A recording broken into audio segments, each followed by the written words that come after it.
Welcome to a new Saturday edition of Console Gaming News. It has been an eventful week for PlayStation fans. The main highlights in today's episode: the official announcement of the PlayStation 5 Pro. A new update for the standard PS5 now allows users to set custom wallpapers. Sony will be selling refurbished PlayStation 5 consoles for $100 less. And more insider information on the upcoming PS Vita 2. There's a lot of news, so to make sure you don't miss anything, check your subscription to the channel and let's dive into the latest events. The main event of the past week, as expected, Sony has announced the PlayStation 5 Pro.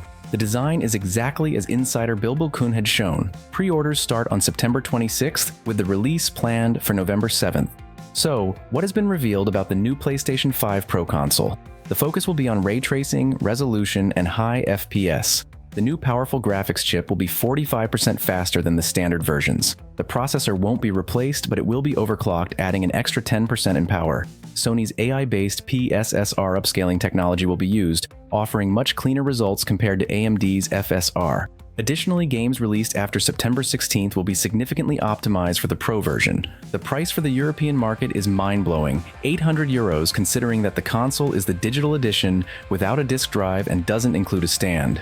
If you buy the drive and stand separately, the total cost reaches $1,000. For more details on the PlayStation 5 Pro, I've discussed it in a separate video on my channel, which you can check out. But what became known after the announcement? If you have a PlayStation 5 Slim with a disc drive, you won't be able to transfer it to the brand new PlayStation 5 Pro to save on buying a new drive. This was shared by an owner of such a console. He contacted Sony support asking if he could transfer the drive from one of his consoles to the Pro version. He received a firm refusal, as the drive is registered to the PSN network when first connected as a device for a single PlayStation and can only be used with that one device. It cannot be re-registered even for another console owned by the same person. Users online are already frustrated with the company's greed, especially considering the price of the Pro version. It seems that this is why the company decided to smooth things over a bit by lowering the prices of regular PlayStation 5 consoles. That sounds like fantastic news. However, there's one catch. These consoles will be refurbished, meaning repaired units. If a console breaks under warranty, the company may replace it with a new one. And instead of letting these broken consoles sit in storage or disposing of them, Sony decided to repair and sell them at a lower price.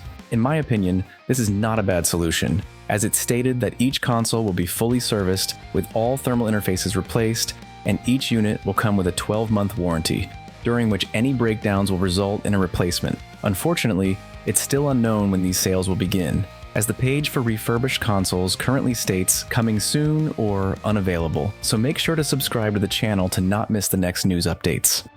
Without any explanation, Sony has raised the base price of DualSense controllers for the US and Australian markets. Previously, the classic white model cost $59.99, but now the price has been increased to $74.99. Models in unique colors such as Cosmic Red will now cost as much as $80. However, just like in the previous news, refurbished controllers will be sold at a discount of $20 off the original price, so we just have to wait for these devices to go on sale.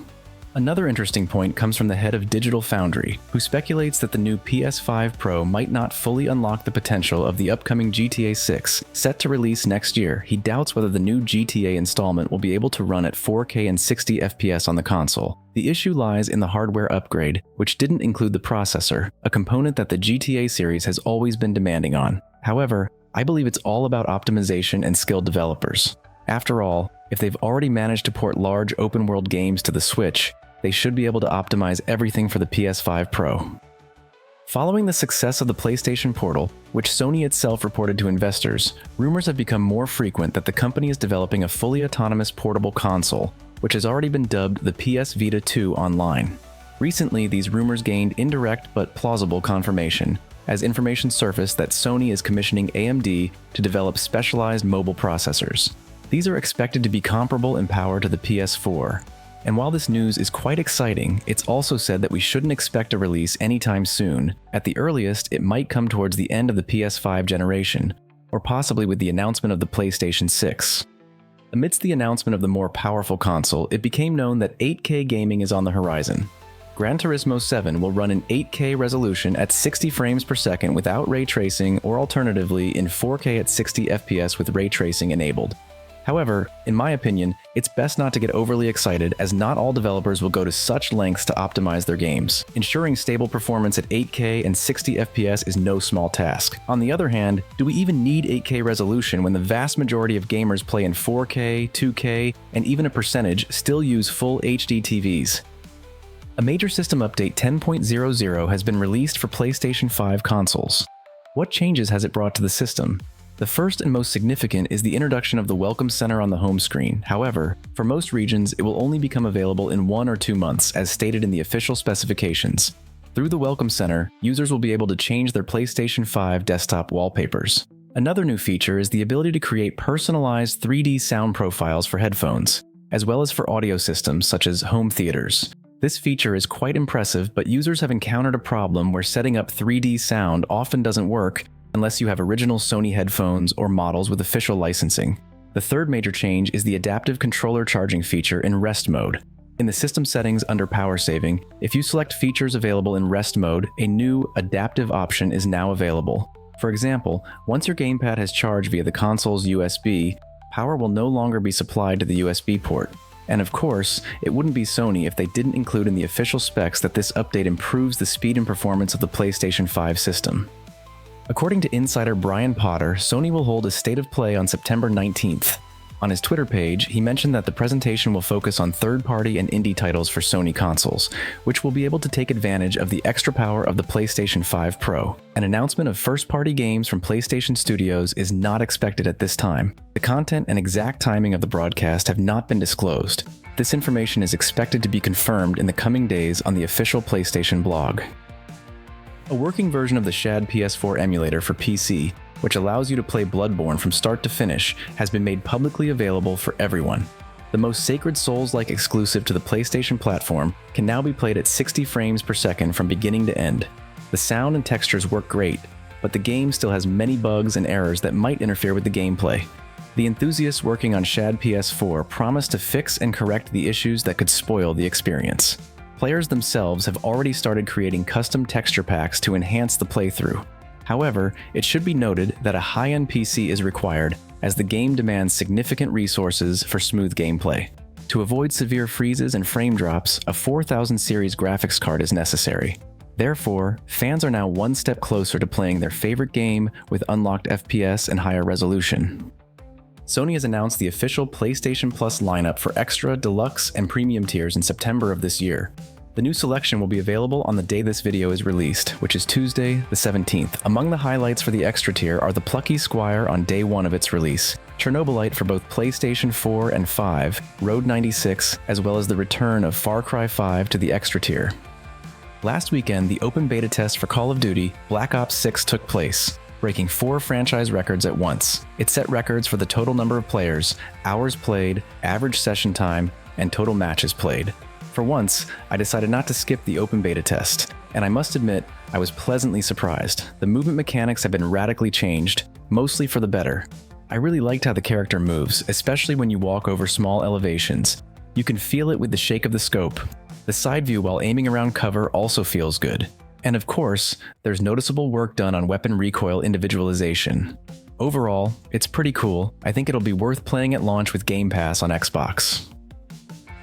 I love playing shooters, and now the Chinese developers of the free-to-play shooter Delta Force have announced that the game will be released on consoles in the first quarter of 2025. As for PlayStation consoles, the release is planned for both PS4 and PS5. The developers also shared some details, including that, in addition to the console release, they are working on new features such as a kill cam system and variations of content for certain modes. For example, the Hazard Ops mode will introduce a night mode with the use of night vision goggles. This night mode feature was previously implemented in the Battlefield series and played really well at the time. In the wake of the failure of the multiplayer shooter Conquered and the decent success of the single-player Astro Bot, Sony intends to increase the number of small, single-player games from its internal studios, so in just a few years, PlayStation's game lineup will not only feature AAA titles, but also a variety of smaller, enjoyable games. Additionally, information has surfaced regarding a Days Gone sequel, revealing that it wasn't Sony that rejected the idea, but the developer, Bend Studio, due to the game's limited interest at launch.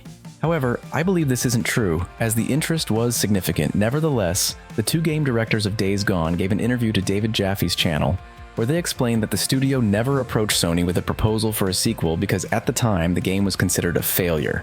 However, demand for Days Gone 2 is now so high that a petition for its development gathered 210,000 signatures this year. Despite this, Ben's studio believes the time for a sequel has passed, and they currently lack the resources to develop one, as the company is focused on another IP. And now for some bad news. After the release of Star Wars Outlaws, Ubisoft's stock plummeted by 50%. Despite receiving average reviews from both critics and players, it seems that the game's sales, which were presented to shareholders, are likely disappointing them. This could have been the end of the story, if not for some additional intriguing details that surfaced. The Guillemot family, which runs Ubisoft, has a personal company called Guillemot Brothers Limited. A few years ago, with funds from Tencent, they bought 300 million euros worth of Ubisoft shares. Now, shareholders are speculating that Yves Guillemot is deliberately sinking the company so that he can buy all the shares at a lower price and take full control. For context, Tencent already owns nearly 50% of Ubisoft. This is why investors are currently demanding that Yves Guillemot be removed from his leadership role, as they believe he is mismanaging the company. And the worst part for us, as players, is that if this turns out to be true, we shouldn't expect much from Ubisoft's upcoming games, including Assassin's Creed Jade. And so we don't end on a bad note, here's a bit of exciting news from the world of Nintendo. Alongside the release of Stalker 2 on major consoles, a trilogy of the original Stalker games is being prepared for the portable Switch, set to launch in November. This comes as a huge surprise, considering the original Stalker has always been a quintessential PC shooter. How it will perform on analog sticks, especially on mobile hardware, is hard to imagine, but it's definitely intriguing. And on that optimistic note, thank you for watching until the end. If you enjoyed the news roundup, please give the video a like, and don't forget to subscribe to the channel so you don't miss any interesting updates. See you in the next videos.